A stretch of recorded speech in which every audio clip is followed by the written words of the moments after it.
ja Eneken Laanes.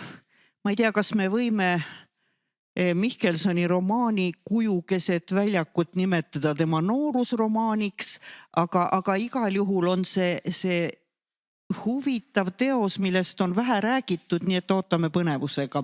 Ole hea. Õieti olengi selle ette võtnud just selle tõttu, et seda on varem vähe käsitletud. Ja kuigi mu ettekande pealkiri on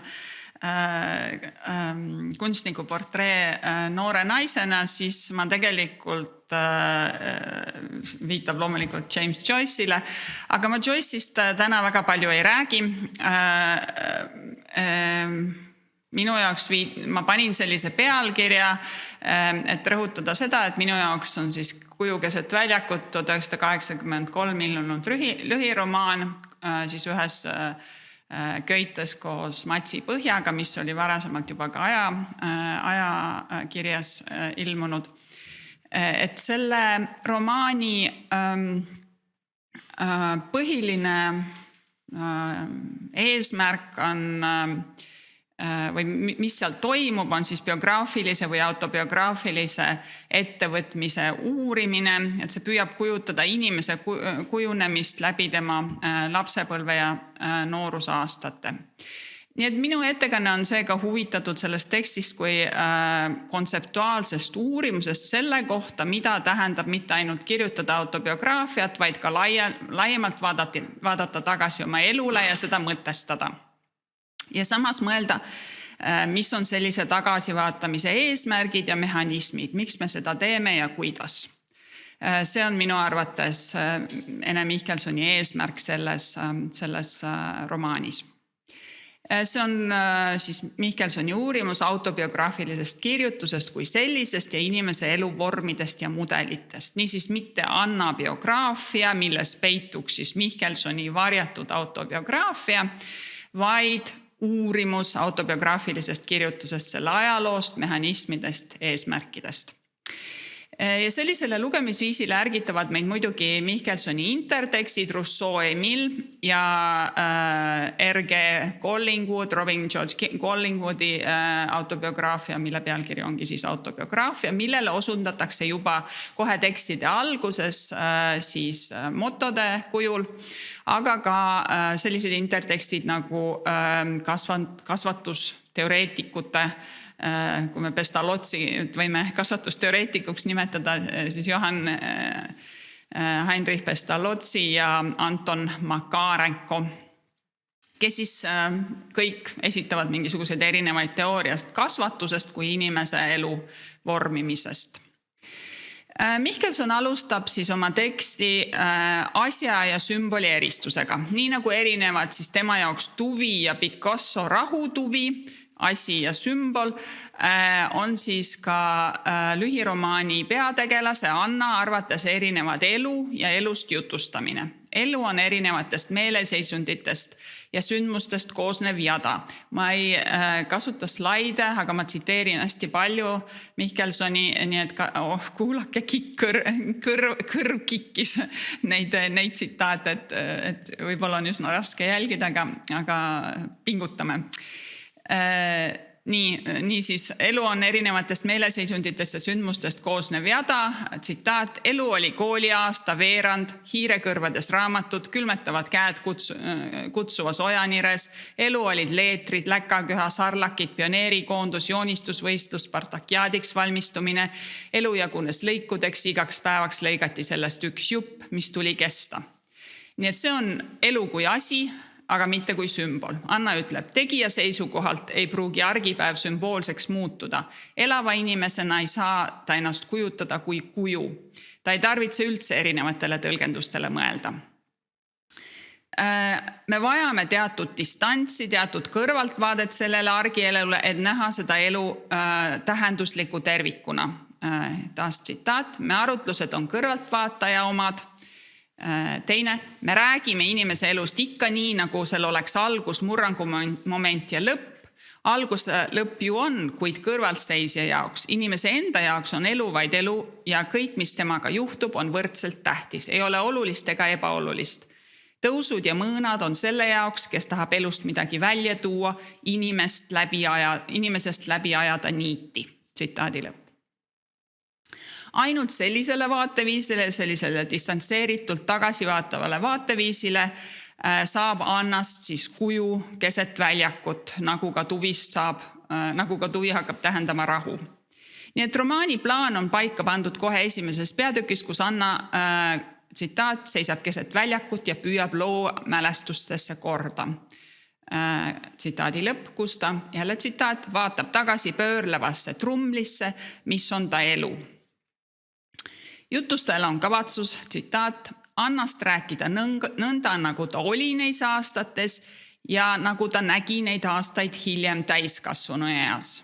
Seega tahame püsida sellel teadvuse seisundil, mis lapsepõlve, nooruse ja keskea seob üheks ajatervikuks kokku. Sellel tagasivaataval teadvuse seisundil. Ja Annale annab sellise distantsi oma elule siis väljak oma ajalooga. Tänu Raekoja platsile näeb ta end kujuna keset väljakut ja püüab muuta siis oma minevikulised igapäevahetked tähenduslikuks tervikuks, juhusliku paratamatuks.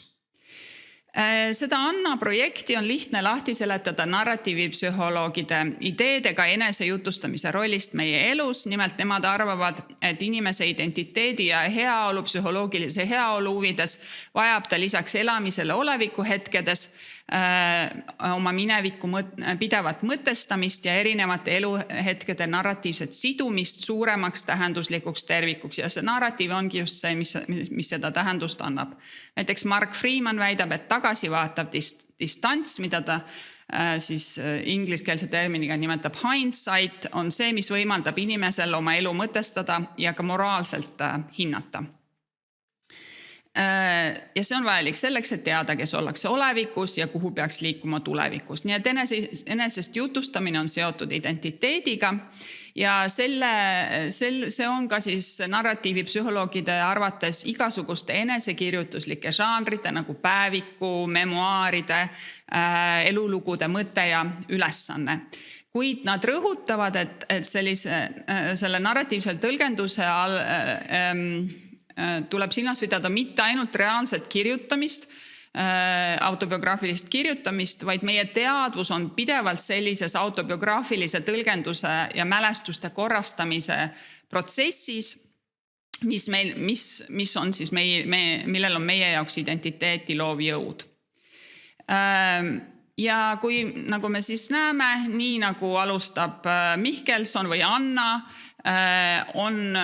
arvavad ka narratiivipsühholoogid, et inimese teadvusele on omane mingi paratamatu kahetisus, mis siis teksti tasandil on edasi antud siis kogeva ja jutustava minana. Et kirjandusteaduses me teame, saksa keelest pärinevad need narratoloogilised terminid erlebendes ich ja erzählendes ich. Siis see mina, kes kogeb ja see mina, kes vaatab siis sellele minevikus elavale minale tagasi ja jutustab temast.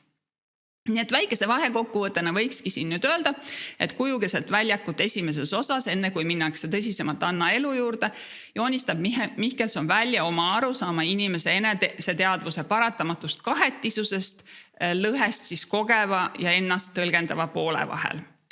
Kuid kui me liigume tekstis edasi, siis Anna eluloo jutustamise ja tõlgendamise aruteludesse sigineb teksti edenedes ka hoopis teisi noote, mida tegelikult narratiivipsühholoogide ideedega väga hästi ära seletada ei saa.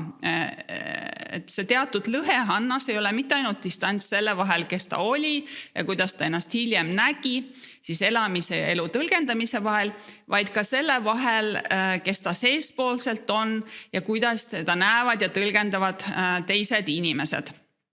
Ja siin võiks tegelikult appi võtta lisaks siis narratiivipsühholoogidele Lacani ja tema arusaama siis lõhenenud subjektist, mille tekitab sümboolne kord. Lacan räägib siis isa nimest ja isa seadusest, aga siin Anna puhul me võiksime rääkida ema nimest. ja emaseadusest. Anna jutustus oma lapsepõlvest dokumenteerib siis seda julmust, millega ema surub Annale peale oma kriitilist vaadet temast, mõjutades oluliselt, kuidas Anna tajub seda, kes ta on. Kes mäletab seda teksti, Anna on käed kinni Anna, ta ei oska õieti kõnnida, tal on halb rüht ja nii edasi. Ja Anna tunne selle kohta, kes ta on, jääb sellele ema tõlgendusele tasapisi alla, jääb alla ema pilgule ja vaatele Anna kohta. Nüüd Lacani peeglifaasi teooria kohaselt moodustubki siis subjekt peegelduse oma peegelpildi nägemise kaudu, mille abil laps hakkab end siis tajuma tervikliku minana juba väga varases elueas. Ja see paradoks seisneb selles, et see, kes me oleme, see, mis annab meile terviklikkusele või annab meile selle tunde, et me oleme terviklik mina, asetseb meist tegelikult väljaspool, nii nagu peegel asetseb meist väljaspool. Ja selle tõttu on Lacani arvates selle inimese identiteeti alati sisse kirjutatud see võõristuse moment. Et see, kes me oleme, asub meist väljaspool. Ja nüüd õppides see peegelfaasis on nii-öelda Lacani toimub imaginaarses faasis, aga kui laps õpib ära keele, siis ta siseneb sümboolsesse korda, kus selle peegli funktsiooni võtavad üle teised inimesed, laiemalt ka siis ühiskond ja kultuur, mis pakuvad siis inimese subjektsusele kinnitust selle sotsiaalse tunnustuse kaudu. Ja Lacani jaoks on inimese subjekt lõhenenud, selles on pidev siis pinge selle sotsiaalse tunnustuse kaudu pakutud identiteedi ja siis kehast lähtuvate aistingute meeleolude vahel, mida Lacan siis nimetab reaalseks. Ja see lõhe ei ole Lacani jaoks midagi patoloogilist, nii me lihtsalt toimime subjektidena, aga selles romaanis, Mihkelsoni romaanis, see subjekti dünaamika on äärmiselt rõhuv ja see ema poolt kehtestatud sümboolne kord on tegelikult hingemattev. Ema pilk ei tee Annast mitte ainult käed kinni ja halva rühiga Annat, vaid näitab Annale tegelikult ka kõikide enesepiltide tinglikkust. Olles kodus julm ja mahategev, esitab ema sugulastele külas käies jutustust eeskujulikust oivalisest Annast, või oivikust Annast, vabandust. Ja seda selleks, et pälvida sugulaste heakskiitu selle eest, kuidas ta Annat on kasvatanud, aga ka siis materiaalset toetust sellele kasvatusele. Ja Anna ütleb, et selles ema loos on ta keegi, kes temast surnuna on taas üles tõusnud. See ema poolt väärtustatud versioon, kui te mäletate seda stseeni seal tekstis. Aga ta teab, et see on ka selline fiktsioon siis nosi väljapetmiseks sugulastelt. Ja vahel, kui Anna lähevad emaga tagasi koju, siis naasevad nii-öelda elutõelisusesse, siis juhtub, et Anna jätkab selle nii-öelda külaskäigu Anna koorikus elamist. Ja see kogemus tegelikult, need erinevad peegelpildid, mis on üksteisega vastualas, annavadki siis Annale selle tunde, et see sotsiaalne tunnustuse kaudu tekkiv identiteet on mingis mõttes alati tinglik. Ja ta ütleb, et hirm ema ees nende teiste versioonide pärast enda kohta, mis tema pilgus sündisid, tsitaat, olid teda salajase irdumisena määratud saatma terve elu.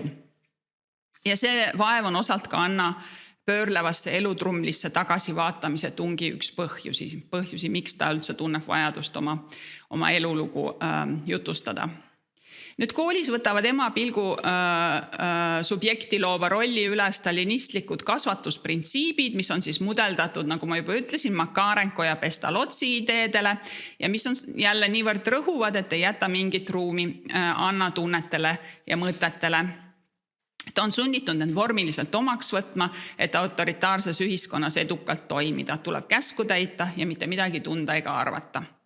Selleks ajaks, kui Anna keskkooli jõuab, näib ta olevat sümboolse korra poolt tehtud madalamaks kui muru. Ta on võtnud oma sotsialistliku kasvatuse loommudelid noore inimese elu kohta sellise määrani, et kui keskkoolis leidub õpetaja, kes jätab veidigi rohkem ruumi siis noore inimese tunnetele ja arvamustele, siis Anna ei tea, mis selle vabadusega peale hakata ja tunneb end orientiiri kaotanuna. Ta tahab, et kõik oleks reeglitega ette öeldud, kaasa arvatud see, mida tunda ja arvata. Nii et ta kannab ema ja siis sotsialistliku ühiskonna pilgus sündinud ugu endas kui turvist, mille ta vahel siis ainult kogemata kõrvale paneb. Ja siin siis tegelikult Anna näitab ennast tagasivaates just sellise kuju keset seda nii-öelda stalinistliku perioodi väljakuid, et me teame siis, mis kujud stalinismi ajal keset väljakuid ja ka hiljem tegelikult seisid siis Stalini ja Lenini omad. Aga samas külastab teda siis vahetevahel siiski teadlikkus sellisest elust kui mingist rollist, mingist maskist, mille ta ette paneb seal internatkoolis ja lühiromaani moto Rousseau'lt viitabki just maskidele, sest Anna ütleb, et tal on tihti võltsturakat mänginu tunne.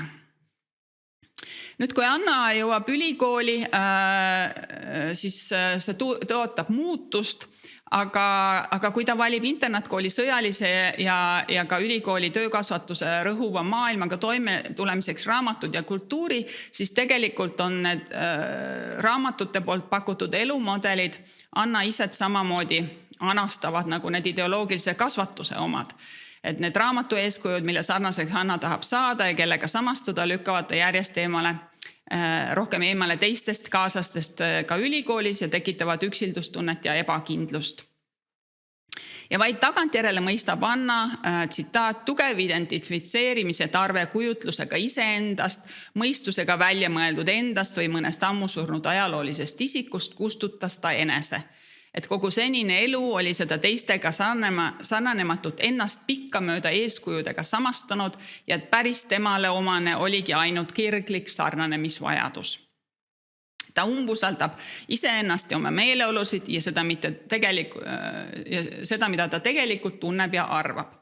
Tsitaat, meeleolude ja tõe vaheline ala oli see kellegi maa, kus Anna eksles. Ta oleks hea meelega oma meeleoludest tahtnud välja kasvada, tahtnud tunda kindlat pinda jalge all, kuid tema jäeti ühes tõeigatsusega maa ja taeva vahele hõljuma. Ja seetõttu ei saa ta ka aru, miks ta kannatab ja tunneb õhtuti surmahirmu. See põhiliselt stalinistliku kultuuri lugemisvarale toetuv konstruktsioon endast takistab Annal isegi kaasa minemast 60ndate aastate sula- ja kirjandus- ja kultuurimuutustega. Ta ütleb, ma ei anna relva käest, oleks tahtnud Anna öelda, kui luuletati kastemärgadest, roosidest, maailma avastamisest, lihtsatest asjadest, kullateraga inimesest ja armastusest. Annat ajab segadusse uus lähenemine kirjandusele, mis ei otsi tõde, vaid tõlgendab. Teda häirib uus tähenduste suhtelisus ja tõlgenduste paljusus nii kirjanduses kui elus. Tema igatseb absoluutset tõde ja kuigi ta võtab siis uue kultuuri omaks, siis ainult sõnavara tasandil ja pealiskooriku vormis. Tsitaat, ta õppis sellegi vaateviisid sõnad selgeks üpris sujuvalt suutis ta pöörduda ümber oma telje just nagu unustada lapsepõlve selged ja helged tõed. Aga siis siin on jälle taas tegemist sellise tingliku ja paberliku raamatu identiteediga. Ja sellel poliitiliselt uudsel eluperioodil leiab Anna siis tuge Inglise filosoofi ajaloolase Collingwoodi autobiograafiast, mis näib pakkuvad siis alternatiivi selle nõukogulikule Makarenko kasvatus- ja elumudelitele, kuid ka läänelik vaimutöö suunab vaimutööle suunatud elumudelit rakendades jääb Anna lõpuks ikkagi elust kaugeks ja pigem põgeneb elu eest. Ta on mõtlemisele pühendudes kompromissitu, salgab maha oma keha ja sellest tõusvad meeleolud. Kui lugeda kujukeset väljakut kui kunstliku portreed naisena, siis on eriti huvitav, et see Anna paberlik aatelisus, mis muidugi siis on kujutatud irooniliselt selles teksti osas, Sisaldab ka lahti ütlemist just oma soolisest olemisest. Et Anna kritiseerib oma aatelisuses eriti rängalt naisi, öeldes, just see võimetus iseenda elamustest üle olla, kinniolek iseendas on mind eriti naiste puhul hämmastanud kui mingi vaesustunnistus. Siis naised on eriliselt võimetud mõtlema siis aateliselt ja universaalselt. Nii et vahekokkuvõtteks võime öelda, et see probleem, mida Anna oma elu pöörlevasse trumlisse tagasi vaadates läbi töötab, ei ole mitte ainult siis autoritaarse režiimi ideoloogilise surve tema minale, vaid hoopis laiem enese keha ja sellest võrsuvate meeleolude mahasalgamine mõistuse ja mõtlemise kaudu. Anna ütleb, et tal oli tungiv täiuse ja usutarve, mis pürgija enese välistas. Kuid Anna ei suuda oma keha siiski lõpuni vaos hoida, et lakaanilikult võiksime siis öelda, et reaalne lööb ikkagi sisse nagu pikne ja see tsitaat keha mäss vaimu vastu võtab siis võimust hiljemalt pärast kohtumist Vandaga. Anna ütleb enda kohta. Kui ta solvus, vihastas või tülitses, siis sellepärast, et miski temas ei pidanud vastu. Kees üle, läks katki või paindus ohtliku murdumise piirini. Reeglid ja normid tulid meeles pidada ja Anna pidas. Need hoidsid teda koos kui piirav tara, aga ta ise paisus või pisenes sedavõrd, kui sulas määramatuse sisse. Ja veel teine tsitaat. Raamatutegelastega samastumine oli temast teinud iseendagi jaoks objekti, aga see, kes Vanda ees higistas ja lapsepõlve eest vastust pidi andma, oli igatähes subjekt. Nii et suhe Vandaga ei ole määratud aitama kaasa Anna avanemisele ja lõppeks asendab ta Vanda taas siis Rousseau Emiliga, kellega ta siis elab oma kujutlusliku armuelu. Ja kuigi äraspidiselt üritab Anna oma kehalisust ja seksuaalsust tundma õppida kaugsõiduauto juhte võrgutades ja juhututtavatega magades, siis need eksperimendid lõppevad Anna jaoks mitte niivõrd keha rehabiliteerimise, vaid kibeda äratundmisega, et ta elu on möödunud keha ja hinge maha salates. Ja just selle äratundmise juures saabki siis see kogev ja jutustav mina saavad kokku, et see nii-öelda elu kulg jõuab siis selle jutustamishetkeni ja tagasi vaatama mina äratundmine, mille poole ta on siis Anna elu lugu tüürinud, saab lõpuks ka siis kogeva Anna omaks. Tsitaat. Esmakordselt nägi Anna end kõrvalt ja tundis piinlikkust, tsitaat, olematu elumängu pärast. Siis ei takista teda enam reeglidega inimeste arvamused, kui ta ei oska nendeta elada. Tsitaat. Ta igatseb harjunud vanglat tagasi, ta ei oska väljaspool ettekirjutusi elada, olgu need nõukoguliku korra või lääne vaimuelu omad. Tsitaat. Ta oli mööda olemisest iseendast ainsa võimalikuna käsitanud. Ta oli oma kehagi käsitanud ja mitte tundnud. Hingelisust me siin ei räägigi. Nii jõuan kokkuvõtte juurde, 2 minutit selleks tundub. See on siis äratundmine, milleni Anna jõuab oma elu ja jutustuse lõpus, kui ta seisab taas väljakul ja vaatleb, tsitaat, pöörlevas ajatrumlis iseenese võimalikke teisenemisi ja elulugusid kaleidoskoopilistes värvides. Nagu öeldud, siin jookseb kogemise hetk lõpuks ühte jutustamise hetkega, tegemist on justkui traagilise lõpuga. Anna saab elu lõpus aru, et on vana ja polegi kunagi elanud kehaliselt ja hingeliselt. Ometi näib selles äratundmises siiski leiduvat mingi lunastus. Varasemalt on Anna pikalt peatunud Collingwoodi autobiograafia ühel stseenil, kus Collingwood meenutab, kuidas ta leidis 8-aastaselt raamatukogust kanti eetikateooria ja kuigi ta sellest midagi aru ei saanud, tekitas see raamat temas epifaanilise tunde, et see raamat andis talle märku tema elu ülesandeks, milleks on mõtlemine, see soov siis aru saada. Nüüd Anna mudeldab ennast suuresti Collingwoodi najal tema eluloo järgi ja pühendub samuti vaimutööle, kuid tema jaoks see epifaaniline hetk koidab siis, kui ta saab aru, et sellist äratundmist oma elu ülesandest ei ole Annale andnud mitte raamatuid, vaid elu ise, mis käsib tal endast aru saada elust. Niisiis pole äratundmine, milleni Anna jutustuse lõpus jõuab, et ta elumäng jäi olemata keha ja hinge mahasalgamise tõttu, ükskõik kui kibe see äratundmine ka oleks, et kas pole see siiski selle elu ülesande täitmine, see jõudmine lõpuks sellele arusaamisele, mis elu on ja mida inimeseks olemine tegelikult tähendab. 2014. aastal andis Mihkelson Urmas Vadile intervjuu, kus ta ütleb, et kujukeset väljakut kirjutamisega õppis ta midagi, mida ta nimetab, tsitaat, lõpuni tunnetamiseks, lõpuni mõtlemiseks, põhjast läbi mõtlemiseks. Ta ütleb veel, romaanid on tunnetuslikud uurimused, et küsimus ei ole mitte stiilis või iseväärtused, vaid täpse sõna leidmises, julguses lõpuni mõelda. Mida Mihkelson siis üritab selles lühiromaanis tunnetada ja mis osas ta siis üritab põhjast läbi mõelda. Minu arvates püüab Mihkelson romaanis kujukeset väljakut tunnetada seda, milleks me vajame autobiograafilist enesejutustamist ja enesemõtestamist, milline on selle juures kultuuri roll nende pakutud elu- ja loomudelite mõttes ja kuidas aktsepteerida siis reaalset, Lacani reaalset meis enestes oma keha ja sealt virguvaid meeleolusid. Mihkelson viitab vaimu ülemvõimu hinge ja keha üle Mihkelson viib selle vaimu ülemvõimu hinge ja keha üle selles loos äärmusesse, nii-öelda mõtleb selle võimaluse põhjast läbi, aga mingil mõõdukamal kujul ilmselt on see võitlus, mida me kõik oma elus peame.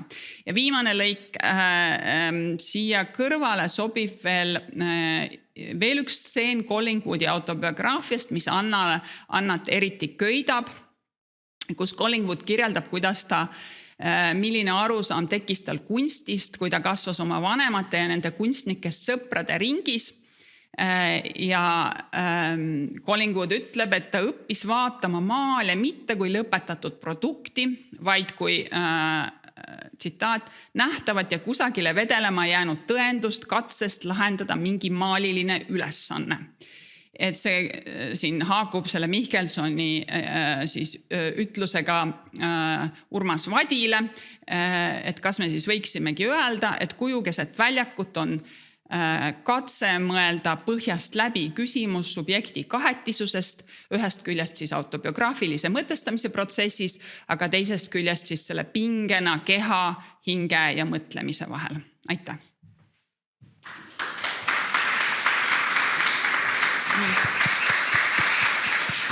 Aitäh! Väga intrigeeriv, väga kiire küsimus ja palun Indrek.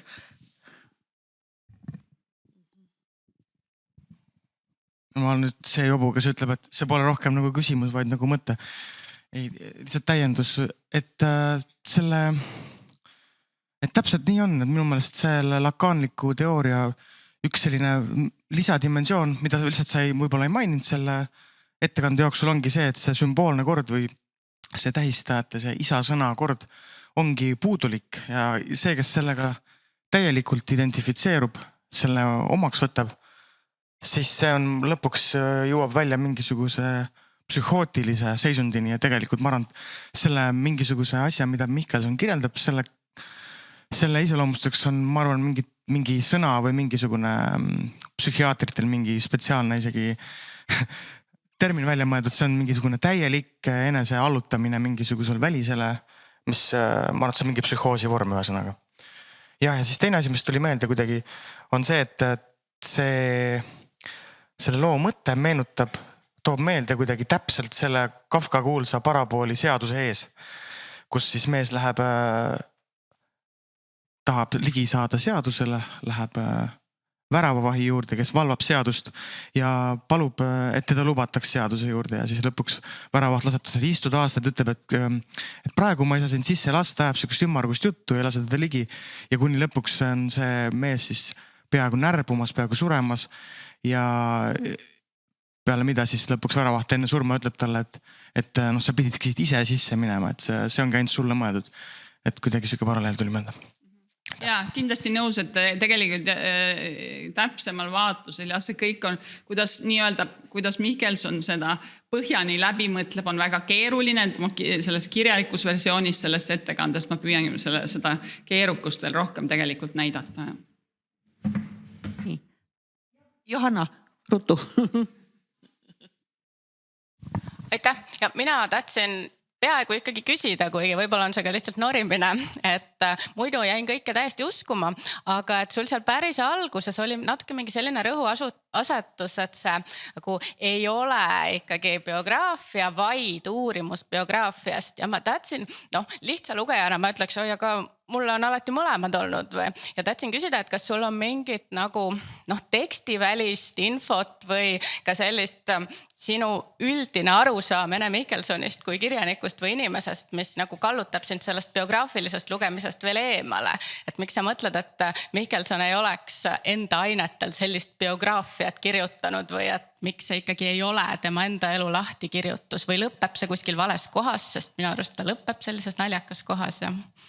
Ei, selles mõttes, et muidugi ta mingid oma elu ainest siin kasutab, aga lihtsalt ma mõtlen, et see ei ole mingisugune kuidagi, see on just ikkagi selline kõikide nende võimaluste äärmusesse viimine, eks ju, et kui me mõtleme, et muidugi see on ka iseenesest selline austust vääriv nagu tegevus esitada üks versioon endast, mis on selline stalinistlik, eks ju, ega nõukogude järgsel ajal ja ma arvan ka 83, kui see ilmus, ega keegi me ei taha ju tunnistada, et ideoloogial oli meile mingi mõju või me uskusime selles, et selles mõttes ta mõtleb siin, viib neid versioone äärmusesse, tingimata me ei pea seda tagasi viima selle juurde, kes ta tegelikult oli, eks ju, või kuidas ta oli. Ta on igasuguseid erinevaid asju selle kohta öelnud, nii intervjuudes ka Merle Karusoole, ta räägib sellest kahetisusest ikkagi, mis on tema iseloomu hästi mõjutanud ja nii edasi, aga need ma arvan, nii tema enda väljaütlemistes kui ka romaanis, seal ta mängib kõik need võimalused läbi, et selle tõttu seal ei saa öelda, et milline siis nendest nüüd see autobiograafiline Mihkelson on. Selle tõttu ma rõhun sellele uurimusele, et kuna ta varieerib neid erinevaid variante. Kaalja tahab ka veel, me oleme natuke ajas. Ene Mihkelson õppis algusel Väeküla internaatis 4 kuud. Siis oli Rakvere internaat. See ei ole stalinistlik aeg. See oli Hruštšovi sula. Jaa, aga see kronoloogilises mõttes küll, jah, aga nagu kultuuri mõttes ikkagi ta näitab, et kuidas ta kuni see, nagu ta ütleb, isegi selle luule uuenduseni tal oli raskusi selle nii-öelda sellel annal, mitte Ene Mihkelsonil, selle omaks võtmisega. Ta näitab mingisuguseid muutusi, mis inimestes pidid toimuma, eks ju, vastavalt nendele poliitilistele muutustele. Ja Rakvere internaati juhataja Silar, ma uurisin kõik dokumendid, ta ei ole nagu Anton Makarenko, ta oli endine Eesti ohvitser, ta oli kurjatega, ta oli Nõukogude vanglas ja hiljem ta oli kasvataja, ta õppis Tartu õpetaja instituutis, ta õppis Tallinna pedagoogika instituutis, ta oli kõik 5. Jaa, võib-olla see on ka, jälle tasub rõhutada siin seda, et me ei pea viima seda, kuigi siin on Ene Mihkelsoni autobiograafilist materjali kasutatud, me ei pea seda lugema autobiograafiliselt. Aitäh! Ainult.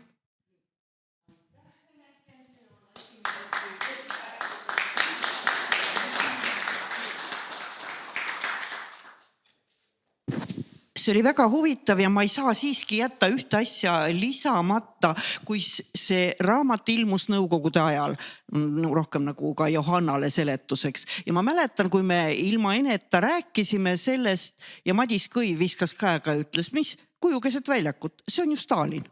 Ja selge asi. Ja mitte see, et see kuju peab olema Stalin, vaid see on see, mis selle taustal on. Niimoodi mõistan mina seda asja.